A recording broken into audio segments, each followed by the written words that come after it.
Mannavanur sheep farm is just 30 kilometers away from Kodaikanal. So, if you are planning for a Kodaikanal trip, then make sure you visit this place in Mannavanur. I would recommend you to visit this place between 3 pm to 4 pm because all these sheep will get back to their sheds at around 4:30 pm so that you can have a closer look on their behavior.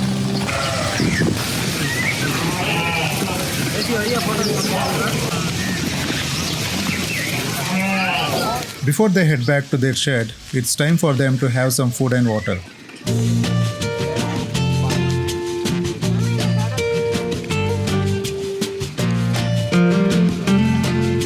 Along with sheep, this research center also takes care of rabbits.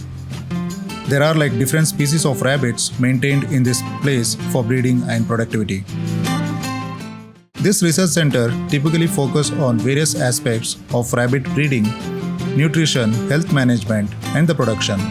It conducts studies to improve rabbit breeds, enhance their productivity, develop better feeding practices, and explore alternative uses of rabbit products such as fur and wool. If you are planning to visit this place, then there will be an entry ticket of around 20 rupees per person, and the timing to visit this place is from 10 am to 4 pm.